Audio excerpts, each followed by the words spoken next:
Hola, ¿cómo están? Nosotros somos el proyecto Sabiamente y el día de hoy les vamos a presentar un tema súper interesante. Sí, este tema es muy ancestral y también de mucha sabiduría y hoy le tenemos a toda la gente un invitado muy especial que es una experta en esta área. Brenda Guadarrama, que nos va a hablar de todo esto, de lo que se trata el psicoanálisis. Amiga, ¿cómo estás el día de hoy? Me gustaría que nos compartieras qué es esto del psicoanálisis para que la gente lo entienda mejor y sobre todo cuáles son los principios de esta técnica psicoterapéutica tan ancestral. Hola, ¿cómo estás? Muchas gracias por invitarme a compartir esto que es algo que me apasiona y que creo que también, pues en estas épocas está muy mal entendido o no es muy conocido. Entonces me encantaría compartirte desde este lado de la pasión, qué es esto del psicoanálisis. El psicoanálisis es tanto una técnica como una teoría, que se creó a principios del siglo XX, bueno, a finales del siglo XIX, principios del siglo XX, por Sigmund Freud. Sigmund Freud era un médico que empezó a trabajar con mujeres en esa época que tenían una serie de sintomatologías que las revisaban de todas las cosas físicas que pudieran tener y veían que estaban completamente sanas. Sin embargo, sus síntomas eran graves. Graves como parálisis, graves como afecciones de no poderse levantar de la cama. Decían, oye, pero todo está bien, está perfecta sus piernas, está perfecta la conexión del cerebro a las piernas, está perfecta la columna. Entonces, ¿qué les está pasando a estas mujeres? Y lo que hace revolucionaria esta técnica y esta teoría es que por primera vez a este señor se le ocurrió decir, ¿qué tal que hay una cosa inconsciente? O sea, algo a lo que las personas no tenemos acceso en nuestra vida cotidiana, que en general no sabemos que está ahí, por eso es inconsciente, y eso es lo que está manejando el comportamiento de, no, bueno, de muchas personas, de nosotros y de estas mujeres que están enfermos. Porque aparte recordemos que en esa época era una época de represión a la sexualidad, a las mujeres, brutal. Entonces no tenían manera de expresarse ni con sus familias, ni con sus esposos, ni en sociedad, porque eran todas muy personas muy correctas, y entonces que se expresaran en esos malestares estaba súper mal visto. Entonces todo se lo guardaban, como decimos ahora, y entonces todo eso se quedaba, lo tapaban y se quedaba en una parte inconsciente. Entonces cuando empieza a trabajar con ellas, sacando esas cosas inconscientes, que lo hacía con diferentes técnicas, empieza a ver todo el trauma que hay detrás de eso y que las pacientes empiezan a mejorar de los síntomas físicos que no había manera de tratarlos con la medicina que tenían al alcance en esa época. Entonces, el concepto fundamental de cómo nace el psicoanálisis es con la postulación de que hay un inconsciente en cada persona y que ese inconsciente no tenemos acceso a él más que a partir de ciertas técnicas que el señor Sigmund Freud propuso, bueno, y toda su escuela le siguió, y que los síntomas mejoran cuando se le da voz a lo que tenemos inconsciente. Claro, todo esto que nos compartes es muy interesante, amiga. ¿Cómo podrías explicarle a las personas cuál es la diferencia entre el psicoanálisis y, por ejemplo, otros tipos de psicoterapia? Pues, como decía, el psicoanálisis se basa en esta parte inconsciente que tenemos. Hay muchísimas diferencias. El psicoanálisis es una terapia a largo plazo, porque si tú hoy llegas a decirme qué te pasó hoy en el trabajo y te quieres enfocar en a lo mejor técnicas como para llevarte bien con tus compañeros, eso no es a lo que yo me voy a querer enfocar, porque a mí no me interesa tanto lo que pasó hoy, sino por qué tú estás respondiendo como estás respondiendo en día de hoy, basándonos en cómo han sido tus interacciones humanas desde que eras chiquito. Entonces, más bien, las personas generalmente llegan con una dolencia actual y nosotros así de, ok, sí, pero espérate que esto va para largo.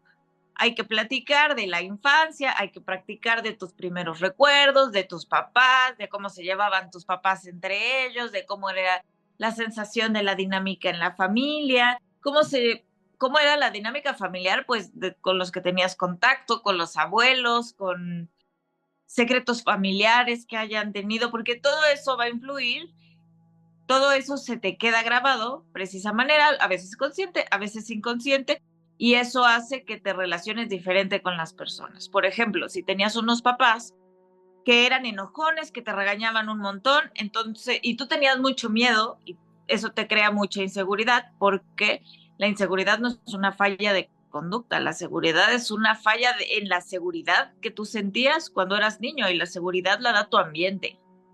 Entonces, no es así como, ay, se hizo adolescente y se hizo inseguro, no.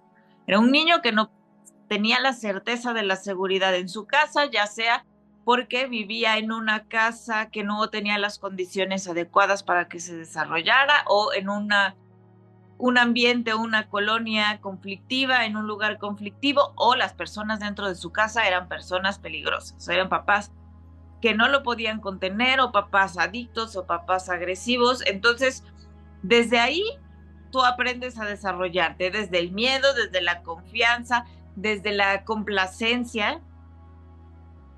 A lo mejor eres una persona súper complaciente y es que estás hipervigilante a las reacciones de tus papás, y toda tu vida te vas a quedar hipervigilante a si me sonrió, si no me sonrió, si yo creo que me vio feo. Y eso es porque tenías que estabas viviendo cuando eras niño, eso era lo que necesitabas para sobrevivir.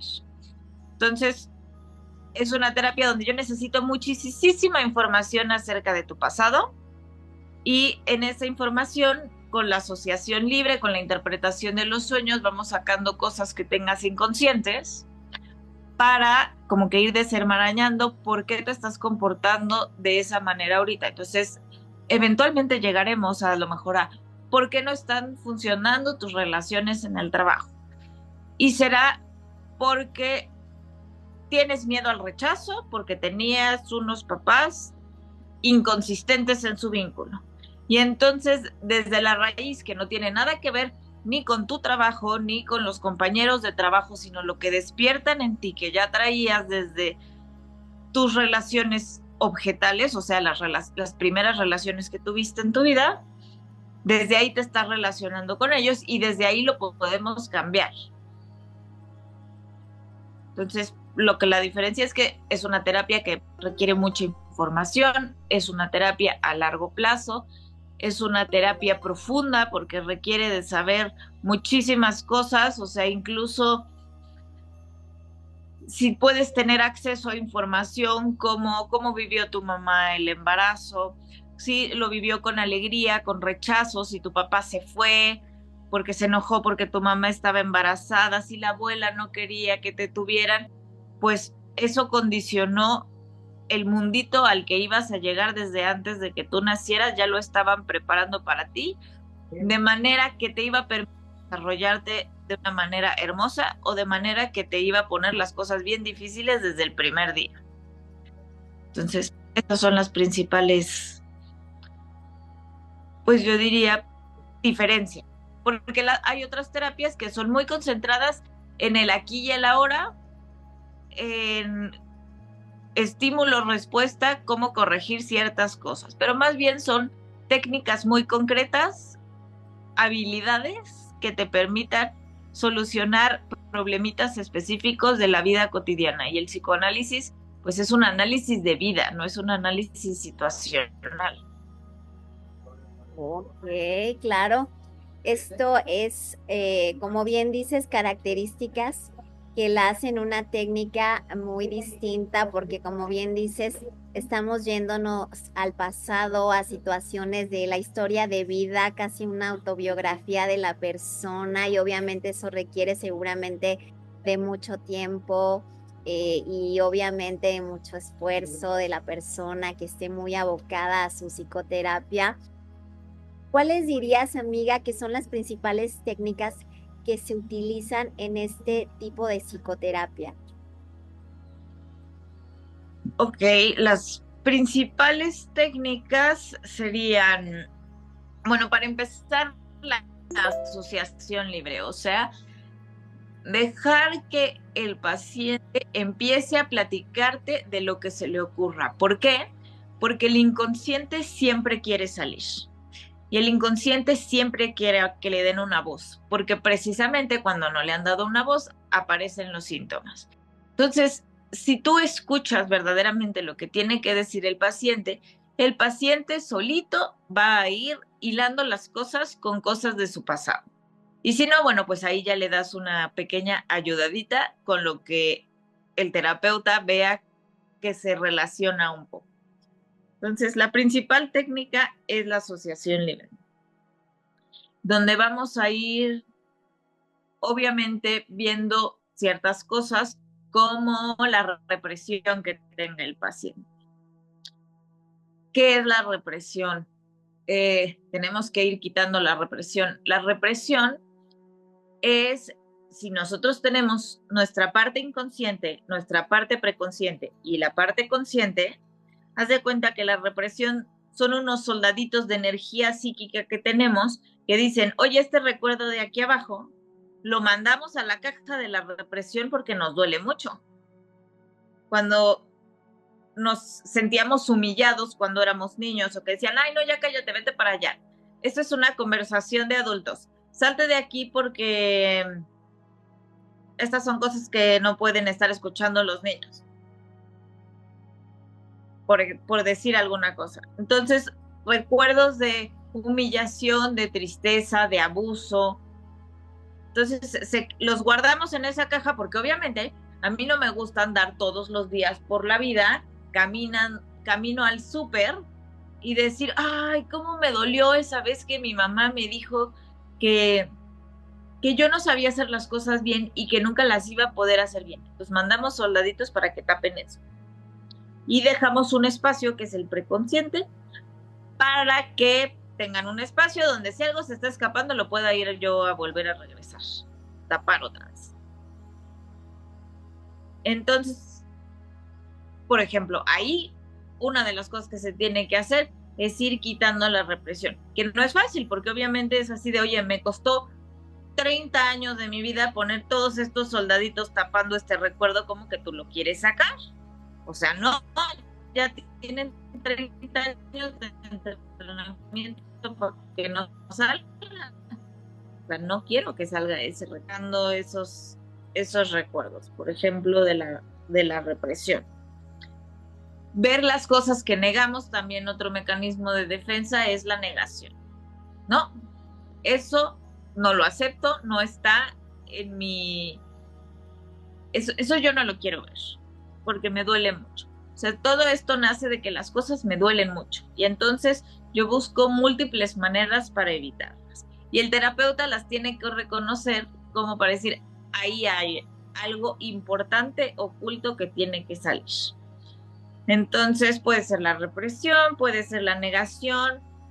Algo que pasa mucho en esta vida es la proyección. Entonces, algo que yo no puedo ver en mí, se lo pongo a alguien más. Y entonces resulta que alguien me cae, pero sí fatal. O me da una envidia espantosa y no sé por qué, pero bueno, yo cada vez que la veo quiero decir algo de ella malo, quiero que a la gente le caiga mal. Y es que proyecto mis conflictos, mis problemas o figuras de mi infancia, figuras que me han lastimado en otras personas. Puede ser de lo que sea. A lo mejor esa chica tiene la actitud que tenía mi papá de soberbia cuando llegaba del trabajo y todos nos teníamos ya que cenar súper rápido y ir a acostar porque le teníamos miedo a mi papá. Entonces yo ya le vi algo ahí como que coincide y entonces yo voy a proyectar todo mi odio, todo mi desprecio, todo mi conflicto no resuelto hacia un lugar seguro. Eso es muy importante porque no proyectamos. ¿Por qué no podemos confrontar a personas que son importantes en nuestra vida, como por ejemplo nuestros papás, porque eso no es seguro. Se nos queda desde niños que los papás, son como las figuras de protección y de respeto para siempre, y pues confrontarlos es un problema familiar a la edad que sea. Entonces es mucho más factible que yo vaya por la vida proyectando y diciendo, bueno, pues el día de hoy tú no la debes, pero tú la pagas. La cajera del súper va a ser con la que yo me desquite del enojo que yo traigo. Entonces, esa sería una proyección. Entonces, así vamos desactivando mecanismos de defensa para ver qué hay atrás de ellos y cómo podemos ir solucionando todas esas situaciones. La teoría lo que dice es que cuando has analizado lo suficiente cómo fueron tus relaciones primarias, que le decimos relaciones objetales, cómo fue tu entorno, cómo fue el vínculo que tú adquiriste cuando eras niño, si eras seguro, si era ansioso, si era a veces sí y a veces no, confuso, si hubo amor incondicional o hubo amor condicionado, si hubo humillaciones, si hubo expectativas, todo eso que forjó tu conducta ya no la va a determinar desde el inconsciente, sino que ya lo vas a tener, por lo menos ya lo vas a tener consciente, ya vas a estar analizado, ya vas a ser, ok, hago esto por esto. Y desde ahí tú puedes generar el cambio que tú elijas, pero ya no eres víctima de cosas que tú no sabes por qué estás haciendo las cosas. Excelente, amiga. Todo esto que nos compartes es muy, muy sabio y muy interesante. Me gustaría que nos describieras en qué consiste una sesión de psicoanálisis. Hay mucha gente que no se imagina qué es lo que pasa dentro de esas sesiones. Depende con qué psicoanalista. Contigo, amiga. Los hay ortodoxos y los hay no ortodoxos. Yo soy una persona no ortodoxa. Yo creo que hay que modernizarlo un poquito y hay que hacer un poquito también, de pronto meter algunas otras técnicas de otras teorías que podamos aplicar que funcionen en el momento. Pero fundamentalmente llegarías a hablar de lo que se te ocurra. Y entonces el terapeuta, y tú hablas y hablas y hablas y hablas y hablas y hablas y hablas, y el terapeuta haría intervenciones que estuvieran guiadas hacia que tú conectaras lo que estás diciendo con alguna otra cosa o recuerdo que a mí me interese que tú tengas. Así como, es que hoy con mi pareja tuve un día súper pesado, me enojé muchísimo con él porque siempre se le olvidan las cosas que tiene que llegar a hacer en la casa. Ok. ¿Recuerdas otras situaciones donde te hayas sentido de la misma manera? No, pues hace unos años en mi trabajo también a mi asistente se le olvidaba todo y tuve que renunciar porque yo ya no soportaba esa situación. Ok, en la casa, ¿te acuerdas de algunas situaciones que hayan pasado similares? O esa sensación que estás sintiendo, ¿te recuerda algo de la casa? Sí. Mi mamá siempre le decía a mi papá que no hacía bien las cosas cuando se las encargaba. O mi papá. Ok. ¿Y ahí qué pasaba? Entonces, como que tú vas guiando el recuerdo hacia la historia personal del paciente y hacia las situaciones que estén relacionadas con su núcleo, que son las que le hagan tener una respuesta emocional tan fuerte a eso. Y particularmente a mí me gusta explicar un poco extra de estas cosas porque también vivimos en una sociedad de la inmediatez. O sea, a lo mejor en 1900 te podías tirar en el diván a platicar sin ver a tu terapeuta, sin tener contacto visual y platicar un montón de cosas porque pues estabas acostumbrada a salir a dar largos paseos y ver los pájaros pajaritos, pero eso no es lo que hacemos ya nosotros en la vida actual. Lo que hacemos nosotros en la vida actual es que tenemos la información en la palma de la mano y estamos todo el tiempo buscando lo que nos interesa y descartando lo que no nos interesa. Entonces, pues a lo mejor ya no es tan fácil que tengamos esos tan fácil asociación libre y que vayan saliendo las cosas tan naturalmente porque nuestro cerebro está saturado de información. Pero además, pues un paciente ya no se va a quedar ahí tranquilito esperando una intervención ocasional del terapeuta. A mí particularmente me gusta enseñarles un poco de lo que yo estoy pensando y explicarles un poquito de la teoría para que se vayan con una retroalimentación que de otra manera no habría. ¿Cómo explicarles pequeños conceptos como el del inconsciente? Es que tenemos conductas que están motivadas por el inconsciente. Pero ¿cómo? Si yo no sé qué cosas tengo inconscientes. Pues mira, es que tenemos energía psíquica cuidando que el inconsciente no salga. Entonces, como poquitos de la teoría, me gusta estar explicando a mí en la terapia para darle forma a lo que estamos haciendo ahí y que puedan entender un poquito para que vean cómo se van moviendo las cosas.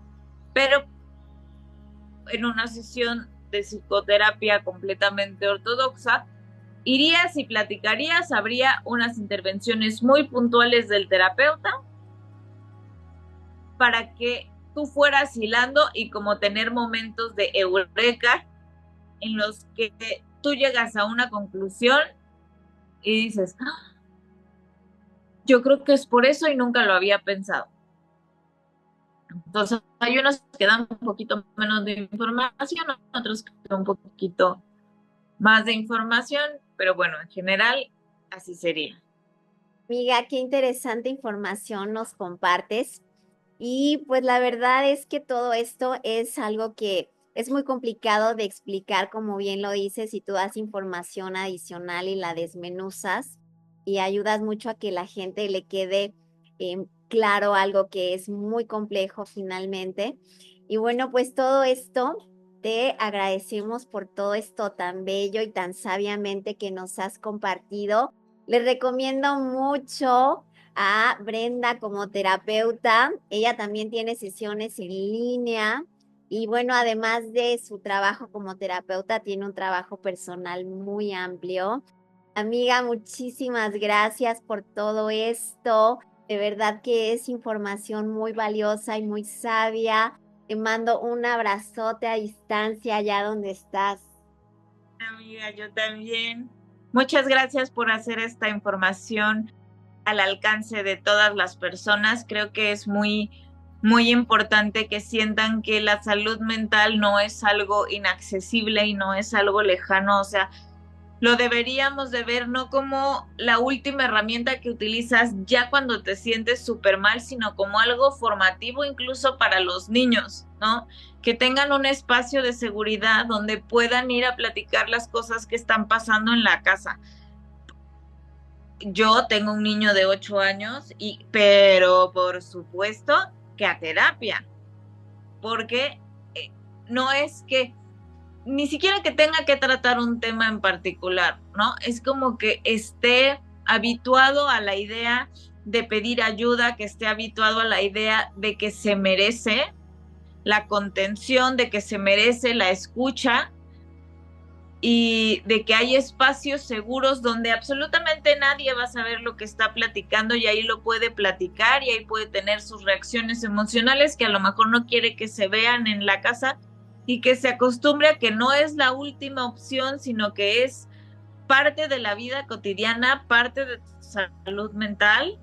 No necesitas tener grandes síntomas ni grandes eventos traumáticos en tu vida para buscar un análisis, porque justamente un análisis no es más que analizar el por qué haces las cosas. Creo que a todo el mundo nos vendría muy bien saber por qué hacemos lo que hacemos, para que ahí se desconecte con que es una reacción a lo que hacían mis papás, es una reacción a cómo me he sentido yo en la vida, porque que a lo mejor yo en la vida el día de hoy me siento muy feliz, muy realizada, soy una persona muy abierta y tengo links a mi pasado que son de vergüenza, que son de humillación, de no logro, y para que no me estén molestando, cortarlos. Entonces, qué bueno que hagas estas cápsulas donde la gente vea un poquito más sano,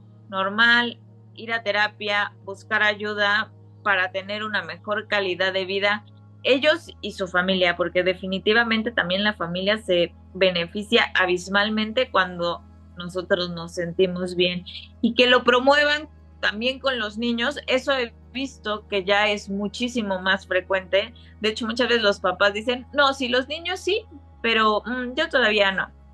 Priorizan a los niños.